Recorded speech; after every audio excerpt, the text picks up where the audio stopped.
Hi, welcome to our Homestead series. We hope this will be of enjoyment and informative.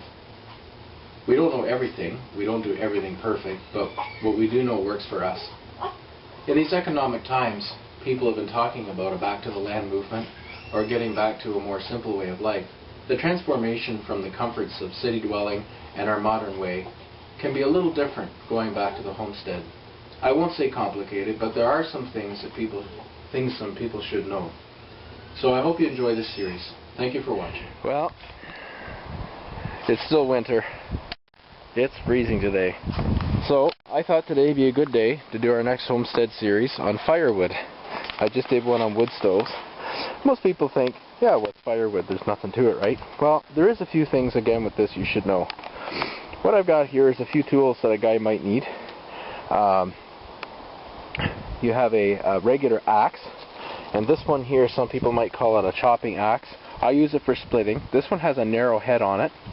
Now you can get what's called a maul axe, and that has a wider head. The part at the back here would be wider, and that's usually nicer for splitting the bigger logs. A lot of people would suggest getting a hatchet. What this is used for is either breaking small branches, you know, if you're in a bush camping or whatever, or of course splitting up your kindling. Now, there's different kinds of wood you can use. Some people will get these skids, or wooden tallets they're called. This is what I like to use. They burn nice and hot and dry. But I'll tell you one thing right now, if you use a chainsaw, you're going to hit a nail. There's another flat piece from it. I use this for the kindling. Now you've got hardwood. This is a chunk of maple. There are two kinds of wood basically, hardwood and softwood. And this is softwood. There's pine trees near my property, and occasionally one likes to fall on my side, so I get to cut it up for wood. Now, pine, a lot of people will tell you, is bad for your chimney. I wouldn't recommend burning a lot of it, or at least keep your chimney clean, but occasionally it's alright. Now, when you're splitting wood, I was just going to show a diagram. All it basically is, there's a technique involved in how you would hold the axe and how to split. But if you're going to split a log, this one here, a guy could probably do right in the center, but let's assume this is a little bigger. To make your life easier, if you try to split in the center, you're going to get your axe stuck in there, or it's going to bounce off one way or the other. So you can start by putting a split just like this, and once you split that edge off, then you can make another one like this, and then sometimes after that, then you're lucky if you can go through one like this. And that's kind of a way that you can split it up, and then of course you can split these two pieces like this, depending on the size you need for your wood stove. Now I'm going to try and set up my camera here. My camera person isn't well today, so if I can get it set up, I'm going to show you how to split a log and what you can do if the axe gets stuck. Some people use another log for a pounding block. So I'm going to throw this one on top, and when you take your axe, if you just try to chop at it like that, unless it is a really easy piece like this one, you're not going to get it split. Take your axe, lift it up, and take a nice full motion like that when you're splitting wood, and no problem, right? Now that technique I was going to show you, if you get one stuck, okay, let's say you hit it with all you have and it's stuck. What do? Well, you can wrestle with it, try and pry it out, try it again, or pick it up like this, like that, and hit the back of your axe with it like that.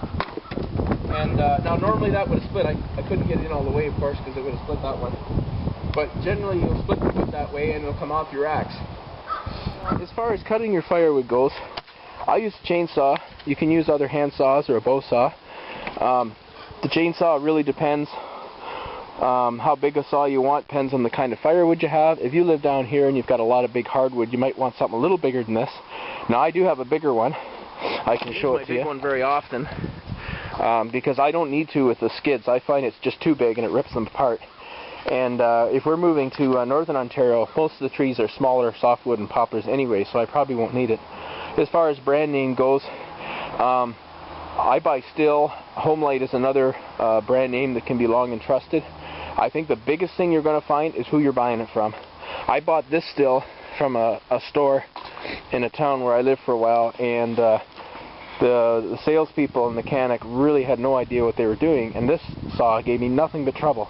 And I was quite surprised for such a brand name like this.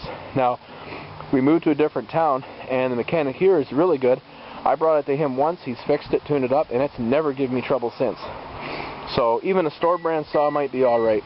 So anyways, that's what I got. I'll maybe do another video on the chainsaw and how to service it and everything. So I hope that helps again for firewood. And oh, there's one more thing I'd like to show you too.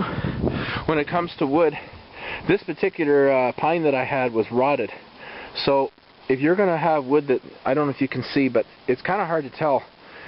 It just takes experience, but a rotted wood almost looks like it's got little holes in it. The dry wood is will burn much better. Rotted wood will burn, but you really have to get the fire going good for that.